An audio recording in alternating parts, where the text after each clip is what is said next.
কাৰ্যসূচী আজি ৰাজ্যত সমগ্ৰ ৰাজ্যত হৈছে সমগ্ৰ ৰাজ্যতে হৈছে আমাৰ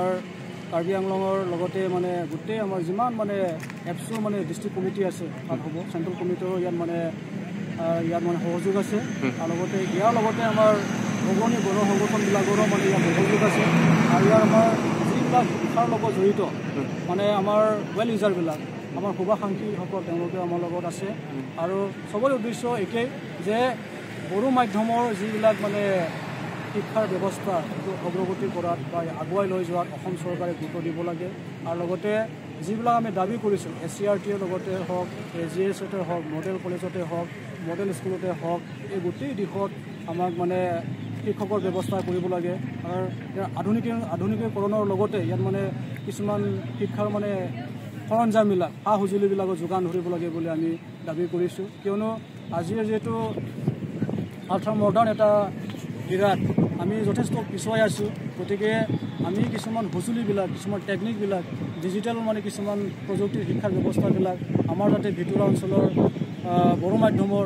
বড়ো ল'ৰাসকলে পায় সেইখিনি আমি দাবী কৰিছোঁ আৰু ইয়াৰ উপৰিও আমাৰ ওচৰৰ পাজৰৰ যিবিলাক বিদ্যালয়সমূহ আছে তেওঁলোকৰো মানে সৰ্বাংগীন উন্নয়নৰ কাৰণে আমি দাবী কৰিছোঁ কিয়নো এই দাবী আমাৰ উচিত দাবী যিহেতু শিক্ষা সকলোৰে এটা অধিকাৰ আৰু লগতে 2020 বৰ্ষৰ যি মানে শিক্ষানীতি ইয়াৰ জৰিয়তে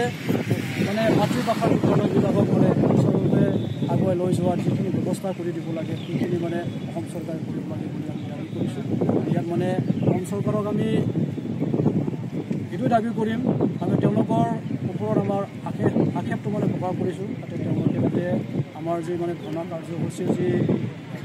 যি আমি ধৰ্ণা কাৰ্যসূচী মানে গ্ৰহণ কৰিলোঁ ইয়াৰ জৰিয়তে আমাৰ মানে তাঁতৰ অনুৰোধটো আমি প্ৰকাশ কৰিছোঁ যাতে আগন্তুক মানে সময়ত তেওঁলোকে অতি শীঘ্ৰে আমাৰ দাবীসমূহ পূৰণ কৰে সেইখিনিয়ে আমি অসমৰ কেইবাটাও মানে মডেল কলেজ হৈছে এই মডেল কলেজবিলাকত আমাৰ বড়ো ভাষাৰ প্ৰবক্তা লেকচাৰাৰ বা প্ৰফেচাৰৰ মানে প্ৰয়োজন হয় কিয়নো যদি সঁচাকৈ আমি মাতৃভাষা যদি আগুৱাই লৈ যাব হ'লে আমাৰ এই দিশতো আমি শিক্ষক নিযুক্তি দিব লাগিব যদি শিক্ষকো নাথাকে আমাৰ মাতৃভাষাটো কেনেকৈ আমি আগুৱাই লৈ যাম আৰু স্কুলবোৰত বা যেনিবা প্ৰাইমাৰী লেভেলত হাইস্কুল লেভেলত যদি আমি শিক্ষক নিযুক্তি কৰোঁ আপাৰ লেভেলত হায়াৰ এডুকেশ্যনৰ কাৰণে যদি আমাৰ শিক্ষক নাথাকে তেতিয়াহ'লে আমাৰ পঢ়াবিলাক মানে আধৰুৱা হৈ থাকিব সেই গতিকে মডেল কলেজবিলাক যিহেতু যথেষ্ট উন্নত প্ৰযুক্তিৰ এটা ছিষ্টেমত মানে তেওঁলোকে এইটো গঠন কৰিছে গতিকে তেনে ক্ষেত্ৰত আমাৰ ল'ৰা ছোৱালীয়ে যাতে সুবিধা পায় সেইখিনি আমাৰ 2024 চনৰ পিছত 2025 এই গুণোৎসৱ আমাৰ পৰহি সমূল্যায়ন হৈ গ'ল 272জন ছাত্ৰ ছাত্ৰীয়ে আমাৰ সমূল্যায়নত অংশগ্ৰহণ কৰিছিল আৰু সৌভাগ্যৰ কথা যে আজিও 100% মানে উপস্থিতিৰে বহিৰ্মূল্যায়ন চলি আছে দুগৰাকীকৈ মূল্যায়ন কৰি আছে তেখেতসকলে আমি বৰ সৌভাগ্য যে আমাৰ ল'ৰা ছোৱালীৰ যিখিনি পটেঞ্চিয়েলিটি যিখিনি সম্ভাৱনা এইখিনি তেখেতসকলৰ আগত আমি দাঙি ধৰিছোঁ আৰু তেখেতসকলে ইয়াক নিৰীক্ষণ কৰিছে আৰু আমাৰ ছাত্ৰ ছাত্ৰীসকলৰ যিখিনি আগবাঢ়ি যোৱাৰ কাৰণে যিখিনি সা সুযোগ লাগে এই সা সুযোগখিনিতে আমি দিবৰ কাৰণে যথেষ্ট চেষ্টা চলাইছোঁ সীমিত আমাৰ সম্পদ আছে আমি জানো আমাৰ খেলপথাৰ নাই তথাপি আমি খেলৰ সুযোগ দিছোঁ আমাৰ অডিটৰিয়াম নাই তথাপি আমি গান বজনাৰ সুযোগ দিছোঁ আমাৰ স্থায়ী মঞ্চ নাই তথাপি আমি নাটক কৰাৰ সুযোগ দিছোঁ গতিকে আমি ছাত্ৰ ছাত্ৰীসকলক যিখিনি লাগে সেইখিনি উলিওৱাৰ চেষ্টা কৰিছোঁ আৰু ইয়াত আমাৰ আঞ্চলিক ৰাইজৰ সহযোগ আমি পাইছোঁ তেখেতসকলৰ একাংশতো সদায় বিৰোধ থাকিবই সেইটো আমি নকওঁ কিন্তু অধিকাংশকে আমাক গাৰ্জেন আমাৰ মূল চালিকা শক্তি গাৰ্জেণ্টৰ সহযোগত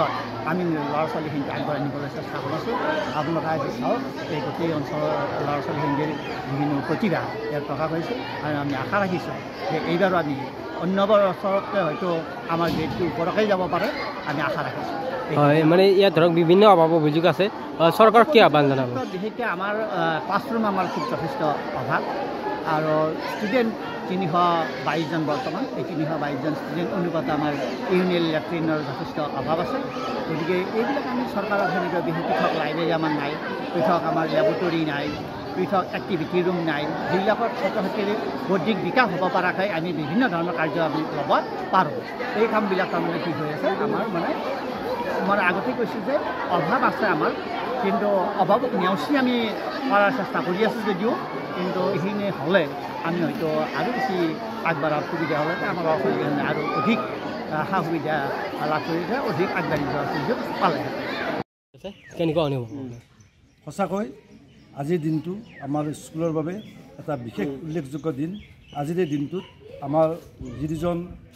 বহি নিৰীক্ষক মহোদয় আহি আমাক উৎসাহ উদ্দীপনা যোগালে, তেখেতসকলক এই মুহূৰ্তত আমি তেখেতক ধন্যবাদ জ্ঞাপন কৰিছোঁ। তেখেতসকলৰ সহায় সহযোগ, ছাত্ৰ ছাত্ৰীসকলৰ আদৰ স্নেহ, ছাত্ৰ ছাত্ৰীৰ উপস্থিতি, শিক্ষক শিক্ষয়িত্ৰী যিবোৰ যি সহায় সহযোগ, আটাই ভাতৃগোট পৰিচালনা সমিতি আৰু অন্যান্য স্কুল সকলোৰে সহযোগত আজি অনুষ্ঠানটি সুন্দৰভাৱে সাফল্যমণ্ডিত হয়। এই অনুষ্ঠানৰ জৰিয়তে অসমত শিক্ষাৰ ইতিহাসত এটা নতুন যুগৰ সূচনা হোৱা যেন আমি অনুভৱ কৰিছোঁ। সঁচাকৈ এই গুণোৎসৱে ছাত্ৰ ছাত্ৰীৰ বৌদ্ধিক মানসিক উৎকৰ্ষ সাধন কৰাত যথেষ্ট সহায় কৰিছে আৰু এই অনুষ্ঠান বছৰে হৈ থাকক। অসম চৰকাৰলৈ অনুৰোধ ধন্যবাদ জ্ঞাপন কৰিছোঁ যে এই অনুষ্ঠানৰ জৰিয়তে ছাত্ৰ ছাত্ৰীৰ লগতে স্কুলৰো আভ্যন্তৰীণ যি দিশ বা বাহ্যিক যি দিশ, সেই দিশটো বহুত উন্নত হয়। এই বিশেষ নকওঁ, এইখিনি কৈ আটাইলৈ ধন্যবাদ জ্ঞাপন কৰিছোঁ।